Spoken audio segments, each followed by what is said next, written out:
Hello everyone, welcome to digital GS academy. तो आप सभी को पता है कि आज हम लोग पीवाईक्यू करेंगे। पीवाईक्यू करना क्यों ज़रूरी है? क्योंकि एनसीईआरटी जो पढ़ रहे हैं उससे कंसेप्ट क्लियर हो रहा है और इससे प्रैक्टिस हो रहा है। ठीक है, इसीलिए पीवाईक्यू करना बहुत ज़रूरी है। अगर कोई भी एग्ज़ाम को पास करने के लिए पीवाईक्यू और फिर वो थ्योरी पढ़ने से कंसेप्ट क्लियर होती है। पीवाईक्यू करने से आपका जो कितना तैयारी है, कैसा तैयारी है, वो लेवल पता चलता है। तो आज हम लोग इसे करेंगे। ठीक है, तो चलिए हम लोग स्टार्ट करते हैं। स्टार्ट करने से पहले जो चैनल को सब्सक्राइब नहीं किए हैं दोस्तों, तो चैनल को सब्सक्राइब कर लीजिए। ऐसा आप लोगों को वीडियो हमेशा मिलते रहेगा। जैसे कि आप लोगों को एनसीईआरटी जो चैप्टर वाइज हो रहा है वो भी आप लोगों को मिलते रहेगा और पीवाईक्यू भी आप लोगों को मिलते रहेगा, ताकि आप लोगों को तैयारी अच्छे से अच्छी हो सके। ठीक है, तो चलिए स्टार्ट करते हैं। तो यहाँ पर पहला क्वेश्चन है कि भूमि उपयोग के संदर्भ में ए और बी कथनों पर विचार कीजिए और सही उत्तर का चयन कीजिए। एम है कि भूमि उपयोग से अशाय भूमि का केवल कृषि और वन्य के लिए उपयोग है, क्या सही है? बी में है कि भूमि उपयोग मुख्यतः अपनी स्थलाकृति के द्वारा निर्धारित होता है, क्या सही है? तो बताइए यहाँ पर कौन सा सही है और कौन सा गलत है। तो दोस्तों आपको पता है कि यहाँ पर ए ऑप्शन में दिया हुआ है कि भूमि उपयोग से अशाय भूमि का केवल यहाँ पर दिया हुआ है। ठीक है ना, केवल कृषि और वन्य के लिए उपयोग है, लेकिन ऐसा नहीं है, इसका अलावा और भी है। ठीक है, तो इसीलिए ये नहीं होगा, मतलब ए ऑप्शन गलत हो जाएगा। क्या होगा? तो ए ऑप्शन गलत हो जाएगा। तो ए ऑप्शन गलत हो जाएगा। बी में है कि भूमि उपयोग मुख्यतः अपने स्थलाकृति के द्वारा निर्धारित होती है, ये बिल्कुल राइट है। मतलब बी ऑप्शन सही है और ए गलत है। तो जहाँ पर ए गलत होगा और बी सही होगा वही ऑप्शन हम लोगों को राइट हो जाएगा। ठीक है, तो चलिए हम लोग देखते हैं ऑप्शन में कि कहाँ पर ए गलत है और कहाँ पर बी सही है। तो आप यहाँ पर देख रहे हैं कि ए सही है, ये तो नहीं होगा। फिर यहाँ पर ए और बी दोनों सही बता रहा है, यहाँ पर ए और बी दोनों गलत बता रहा है, जबकि बी सही है। ठीक है, तो इसका आंसर क्या हो जाएगा? तो 2 ऑप्शन राइट हो जाएगा। ठीक है, अब हम लोग चलते हैं नेक्स्ट क्वेश्चन पर चलते हैं। इसमें है कि रक्षक मेखलाएँ मदद करती है। अब ये रक्षक मेखलाएँ मदद कैसे करती है, क्या चीज़ को करती है? तो याद रखेंगे, जैसे कि ये एक ज़मीन है। ठीक है, ये एक ज़मीन है और इस ज़मीन में क्या लगाया जाता है? तो ये ज़मीन में लगाया जाता है ताकि इधर मृदा अगर पानी आ जाए तो इस मृदा को बहा कर लेके नहीं जाएगा। ठीक है, तो 1 में है कि पवन की गति को रोकथाम कर मृदा आवरण के संरक्षण में। दूसरा में है कि मृदा के नमी बनाए रखने में। तीसरा है मृदा के ऊपर से जल के प्रवाह को मंद करने में। और चौथा में है कि अवनालिकाओं को बनने से रोकने और मृदा क्षय को बचाने में। तो बताइए इसका जो होगा वो सही क्या हो जाएगा? तो दोस्तों जो यहाँ पर सही आंसर हो जाएगा वो हो जाएगा 4th ऑप्शन हो जाएगा। अनवालिकाओं को बनने से और रोकने और मृदा को क्या करने के लिए? तो क्षय से बचाने के लिए। जैसे ही मृदा है तो यहाँ पर रोका गया है। ठीक है ना, ऐसे करके कतार में रोपा जाता है ऐसे करके। ठीक है, और यहाँ पर रोपने के बाद वहाँ से जो कुछ भी पानी बारिश हो रही है तो वहाँ पर उसको बहा करके नहीं ले जाएगा। ठीक है, नेक्स्ट है कि मृदा परिच्छेदिका की मोटाई को कौन निर्धारित करता है? तो परिच्छेदिका की मोटाई को कौन निर्धारित करता है? तो उच्चवाच करता है? तो जी नहीं, समय, वनस्पतिजात, प्राणीजात, जलवायु। तो इसमें बताइए कौन करता है? तो दोस्तों इसमें करता है समय। ठीक है, नेक्स्ट क्वेश्चन है कि वितरण के आधार पर संसाधनों को वर्गीकृत किया जा सकता है। वितरण के आधार पर यहाँ पर पूछा जा रहा है। तो वितरण के आधार पर किसको किया जा सकता है? तो फर्स्ट में है वास्तविक संसाधन और संभावित संसाधन, और दूसरा में है नवीकरणीय संसाधन और अनवीकरणीय संसाधन, और तीसरा में है जैव संसाधन और अजैव संसाधन, और चौथा में है सर्वव्यापक संसाधन और स्थानीय संसाधन। तो बताइए यहाँ पर किस चीज़ के लिए बोला जा रहा है? तो वितरण के आधार पर बोला जा रहा है। तो बताइए इसका क्या हो जाएगा सही ऑप्शन?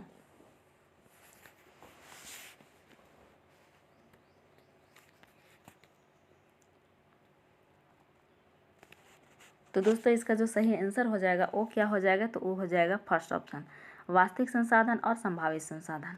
वास्तविक संसाधन किसे कहा जाता है दोस्तों? तो वास्तविक संसाधन उसे कहा जाता है जो फ्यूचर, जो अभी वर्तमान में जो चीज़ यूज हो रहा है, जैसे कि वास्तविक संसाधन में जैसे बोला जाए कि महाराष्ट्र में जो दक्कन का पठार है उससे काली मिट्टी हो रहा है, भरपूर वहाँ पर से निक्षेप सभी वस्तुएं वहाँ पर क्या हो रहा था, संसाधन हो रहे हैं, ठीक है। तो ये चीज़ वास्तविक हो रही है। और संभावित, संभावित का मतलब हो गया कि जैसे कि लद्दाख में पाया गया है अभी यूरेनियम, लेकिन उसका अभी यूज नहीं किया गया है। क्या किया गया है, उसका अभी यूज नहीं किया गया है, ठीक है। उसको यूज करने के लिए अभी समय लगेगा, लेकिन फ्यूचर में आने वाले भविष्य में उसे यूज किया जा सकता है, तो इसे संभावित कहेंगे। ये चीज़ समझ में आ गया। अब ये नवीकरणीय संसाधन और अनवीकरणीय संसाधन क्या है, तो याद रखना ये वितरण के आधार पर है। और ये नवीकरणीय संसाधन और अनवीकरणीय संसाधन किसके आधार है दोस्तों, तो ये है प्राकृतिक संसाधन का विस्तृत रूप है। ये याद रखेंगे, प्राकृतिक संसाधन का विस्तृत रूप है ये। उसका बाद अगर पूछा जाए कि जैव संसाधन और अजैव संसाधन, तो ये है उत्पत्ति के आधार पर संसाधन, उत्पत्ति के आधार पर संसाधन। ये दो तरह की है, जैव संसाधन और अजैव संसाधन। अब ये जैव संसाधन क्या होता है कि सजीव वस्तुएं होते हैं जैसे पौधे हो गए, जंतु हो गए, ठीक है। और अजैव होते हैं कौन, तो निर्जीव वस्तुएं हो गई जिसमें जान नहीं होता है। ये अजय क्या हो जाता है, जिसमें जान नहीं होता है, ठीक है ना। जैसे हो गया कि मृदा हो गया, चट्टाने हो गया, ये सारे चीज़ हो जाते हैं यहाँ पर ही। अब यहाँ पर जो है नवीकरणीय और अनवीकरणीय में, तो नवीकरणीय और अनवीकरणीय में होता है कि नवीकरणीय हो गया जैसे कि सौर ऊर्जा हो गया, पवन ऊर्जा हो गया, जैसे जल हो गया, मृदा हो गया, ठीक है ना, ये सब होता है। उसके बाद अनवीकरणीय में होता है दोस्तों कि अनवीकरणीय में क्या होता है, तो अनवीकरणीय में जैसे कोयला हो गया, पेट्रोलियम हो गया, प्राकृतिक गैस हो गया, ठीक है। और ये अगर एक मरतबा ख़त्म हो जाएगा तो इसे हज़ारों साल बनने में लग जाएगा, जबकि ये बहुत ही क्या है, तो दिक्कत है वो, मतलब ये बन नहीं सकता है जल्दी, ठीक है।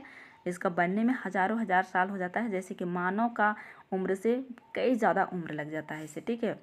तो चलिए अब हम लोग आगे चलते हैं। ये चीज़ आपको समझ में आ गया, तो ये इसका आंसर हो जाएगा, ओ हो जाएगा फर्स्ट ऑप्शन, ठीक है। नेक्स्ट क्वेश्चन है कि विविध समाज के संदर्भ में निम्नलिखित कथनों से कौन सही है। तो वह समाज जिसमें भाषा, धर्म और संस्कृति में विविधताएं और असमानताएं पाई जाती है। दूसरा है जिसमें संस्कृति और सत्ता में विभिन्नताएं मिलती है। तीसरा है कि जिसमें भाषा, धर्म और संस्कृति में समानताएं होती है। फोर्थ में है जिसमें भाषा, संस्कृति और धर्म में विभिन्नताएं और समानताएं पाई जाती है। तो बताइए इसका सही आंसर क्या हो जाएगा। तो इसमें जो सही आंसर हो जाएगा वो हो जाएगा वह समाज जिसमें भाषा, धर्म, संस्कृति में विभिन्नताएं और असमानताएं पाई जाती है। 1 ऑप्शन राइट हो जाएगा, ठीक है। नेक्स्ट है निम्नलिखित कथनों में से कौन सा लिंग जेंडर रूढ़िवादित धारणा को चुनौती देती है। जो चुनौती दे रहे हैं उसको बोलना है, उसे चूज करना है, ठीक है। तो यहाँ पर देखिए 1 में महिलाएं बहुत भावुक होती है। दूसरा में है कि महिलाएं फैशन परस्त होती है। तीसरा में है महिलाएं जिम्मेवार वाहन चालक होती है। फोर्थ में महिलाएं पालन पोषण करने वाली होती है। तो यहाँ पर जो चुनौतीपूर्ण है वो कौन सा हो जाएगा। तो यहाँ पर जो चुनौतीपूर्ण है दोस्तों वो हो जाएगा कौन सा, तो महिलाएं जिम्मेदार वाहन चालक होती है, इसका ये हो जाएगा। यहाँ पर जो चुनौतीपूर्ण बोला है उसे देखिए, ठीक है। तो ये आंसर क्या हो जाएगा, तो 3rd ऑप्शन राइट हो जाएगा। नेक्स्ट है कि नारी मताधिकार आंदोलनकारियों की निम्नलिखित में से कौन सी मुख्य मांग है। 1 में है महिलाओं के लिए मताधिकार।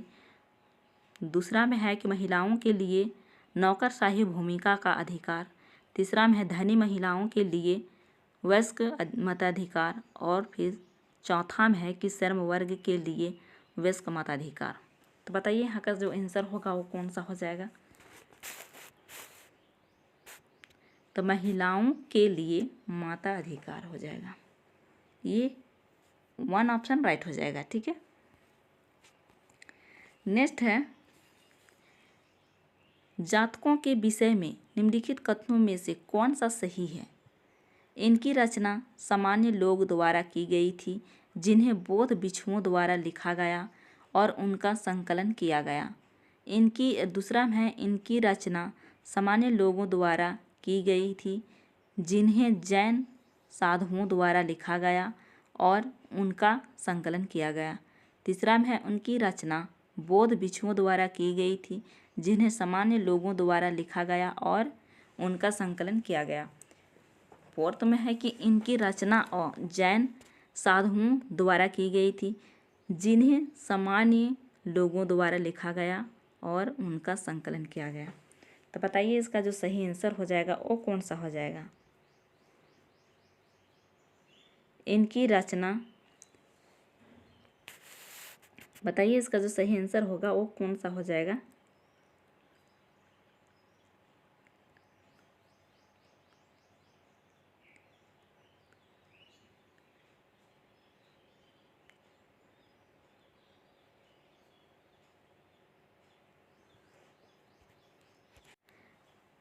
तो इसका आंसर क्या हो जाएगा। तो इसका आंसर हो जाएगा दोस्तों फर्स्ट ऑप्शन। इनकी रचना सामान्य लोगों द्वारा की गई थी जिन्हें बौद्ध भिक्षुओं द्वारा लिखा गया और उनका संकलन किया गया। ठीक है। नेक्स्ट है कि आईने अकबरी के विषय में निम्नलिखित कथनों में से कौन सा सही है। तो आईने अकबरी के बारे में कौन सा सही है उसे हम लोगों को यहाँ देखना है। ठीक है।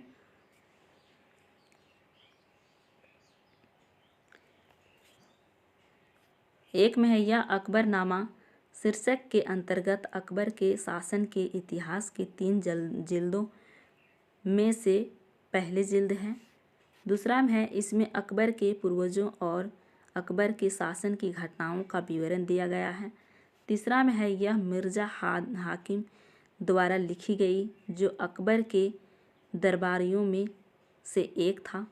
फोर्थ में है यह अकबर के प्रशासन के विविध पहलुओं के विषय में संपन्न सांख्यिकी विवरण प्रस्तुत करता है।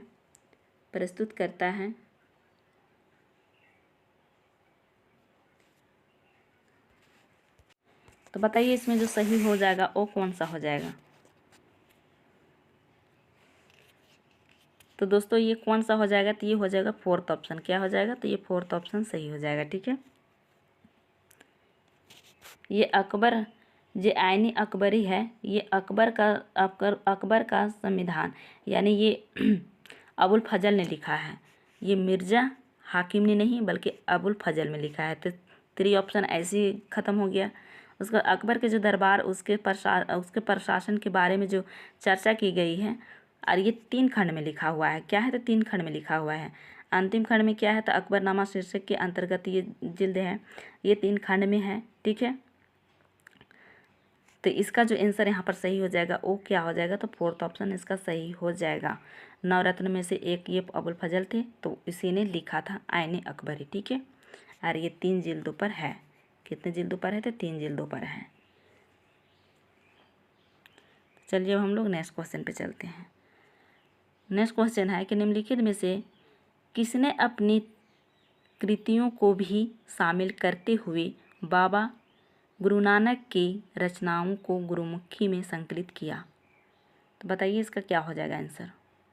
एक में है गुरु गोविंद सिंह, दूसरा में है गुरु अंगद, तीसरा में है गुरु अर्जुन और चौथा में है गुरु तेग बहादुर। तो बताइए इसका क्या हो जाएगा।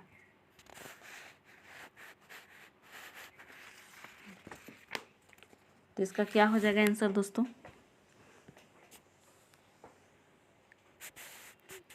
तो इसका आंसर हो जाएगा गुरु अंगद। क्या हो जाएगा इसका आंसर। तो गुरु अंगद हो जाएगा यानी दूसरा ऑप्शन राइट हो जाएगा। ठीक है।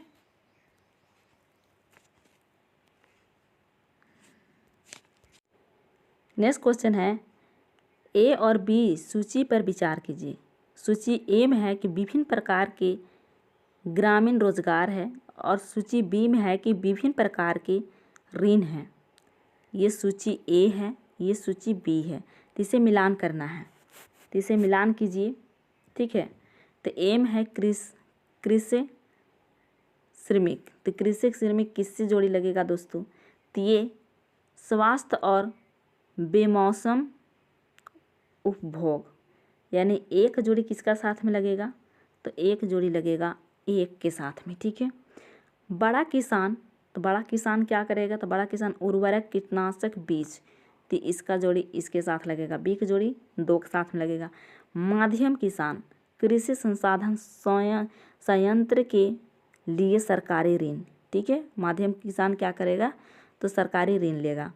तो यहाँ पर जो जोड़ी लगा है वो पूरा सीक्वेंस से लगा है, ठीक है। तो अब ये सीक्वेंस कहाँ पर ही है, मतलब ए की जोड़ी 1 के साथ में, बी की जोड़ी बी के साथ में, और सी की जोड़ी किसका साथ में, तो सी के साथ में। तो चलिए अब हम लोग देखते हैं कहाँ पर ही है। यहाँ पर देखिए फर्स्ट ऑप्शन में एक जोड़ी किसका साथ, 1 के साथ, बी के जोड़ी 2 के साथ, और सी की जोड़ी 3 के साथ में।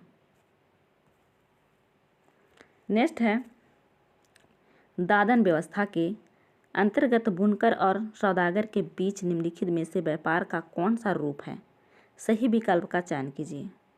अब ये कौन सा रूप है उसे चयन करने के लिए बोल रहा है, ठीक है। तो 1 में है कि सौदागर से न्यूनतम बोली पर सूत खरीदा जाता है और कपड़ा ऊंची बोली पर बेचा जाता है। दूसरा में है सौदागर द्वारा सूत बुनकर को बेचा जाता है और बुनकर अपनी खपत के लिए कपड़ा बनाता है। तीसरा में है सौदागर द्वारा सूती की आपूर्ति बुनकर के लिए की जाती है और तैयार कपड़ा बुनकर से कम कीमत पर वापस खरीदा जाता है। उसका बाद है चौथा में बुनकर सूत खुले बाजार से खरीदते हैं और कपड़ा कम कीमत पर सौदागर को बेचते हैं। तो बताइए इसमें क्या हो जाएगा।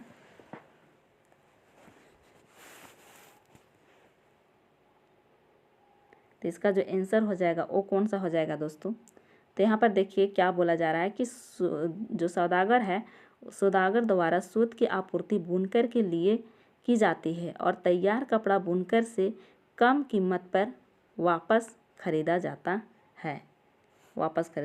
मतलब ये दादन व्यवस्था क्या है, तो ये व्यापार है, ठीक है, और ये बुनकर है। तो बुनकर व्यापार कच्चे माल इनको देंगे और बुनकर पूरा माल तैयार करेंगे और तैयार करने के बाद फिर वो व्यापार को दे देंगे, ठीक है, और वो इससे ये कम पैसों में खरीद लेगा, ठीक है। तो ये कौन हो जाएगा इसमें, तो ये हो जाएगा 3 ऑप्शन, मतलब सौदागर द्वारा सूत की आपूर्ति बुनकर के लिए की जाती है और तैयार कपड़ा बुनकर से कम कीमत पर वापस खरीदा जाता है, कम कीमत पर, ठीक है। तो ये 3 ऑप्शन राइट हो जाएगा। नेक्स्ट है मतलब ये थोड़ा सा लंबा क्वेश्चन है, ठीक है। यहाँ पर देखिए ए से ई तक के कथनों पर विचार कीजिए और जिसमें टमाटर का केचप उपभोक्ता तक पहुँचाती बाजार की श्रृंखला को आगे पीछे करके लिखा गया है। मतलब सबसे पहले क्या किया गया है उसे देखना है, ठीक है।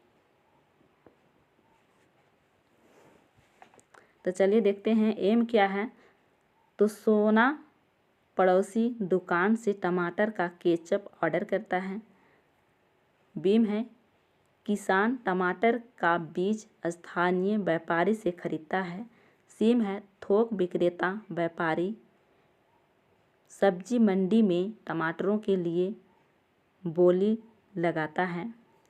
डीम है कि एक छोटे शहर की खाद्य संस्करण आधारित इकाई टमाटरों को खरीदती है। और एम है विपणन करने वाली कंपनी भंडारों को केचप की आपूर्ति करती है। तो बताइए इसमें क्या हो जाएगा सही आंसर। 1 मिनट थोड़ा सा इसको ऊपर करते हैं, ठीक है। अब यहाँ पर चारों ऑप्शन भी दिख रहा है सही से, ठीक है। तो अब यहाँ पर बताइए क्या चीज़ सही हो जाएगा। सबसे पहले कौन सा आएगा उससे पहले देखना है।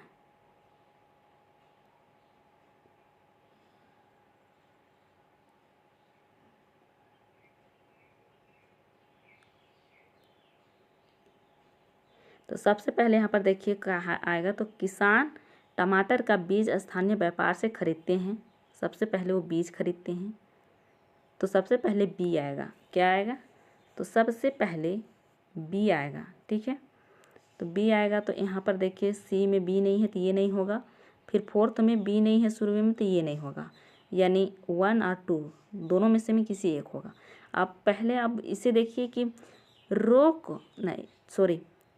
सी में देखिए थोक विक्रेता व्यापारी सब्जी मंडी में टमाटरों के लिए बोली लगाता है। उसका बाद देखिए यहाँ पर एक छोटे शहर की खाद्य संस्करण आधारित इकाई टमाटरों को खरीदती है, ठीक है। तो ये बोली लगाती है, उसका बाद ये खरीदते हैं। उसका बाद फिर क्या है कि विपिन करने वाली कंपनी भंडारों को केचप की आपूर्ति करती है। उसका बाद ये हो जाएगा। और एम है कि सोना पड़ोसी दुकान से टमाटर का केचप ऑर्डर करती है।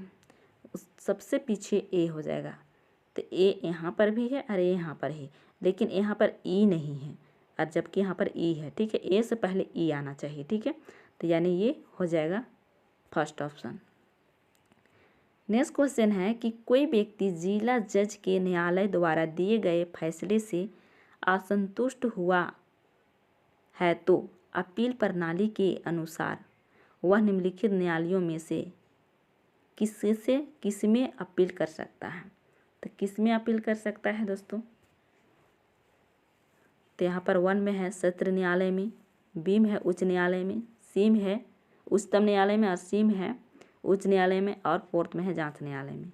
तो बताइए ये कहाँ पर कर सकता है? तो ये कर सकता है उच्च न्यायालय में कर सकता है। मतलब यहाँ पर जो जिला का न्यायालय है उससे वो असंतुष्ट हो गया, उससे उसका फैसला से वो नहीं सफल, वो फैसला से उसका मान्य नहीं हुआ, तो वो क्या करेगा, उस फैसला से संतुष्ट नहीं है तो वो दूसरे के लिए जाएगा। लेकिन वो कहाँ जाएगा? तो वो जाएगा हाई कोर्ट जाएगा, ठीक है।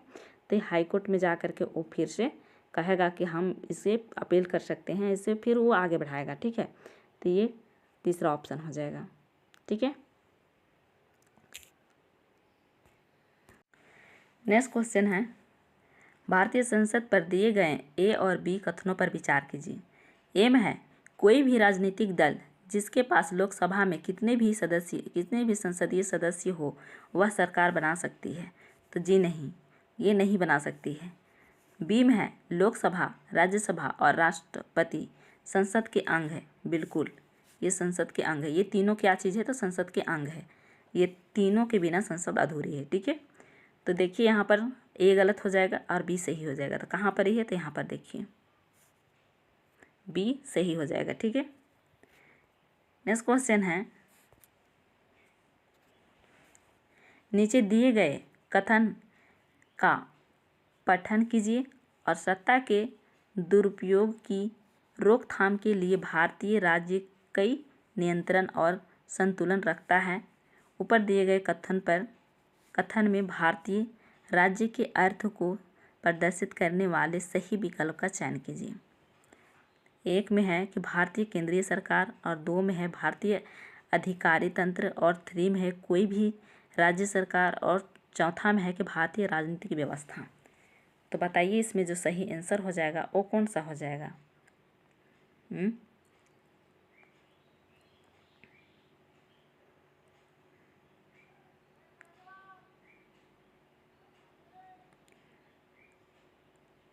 तो इसमें हो जाएगा कोई भी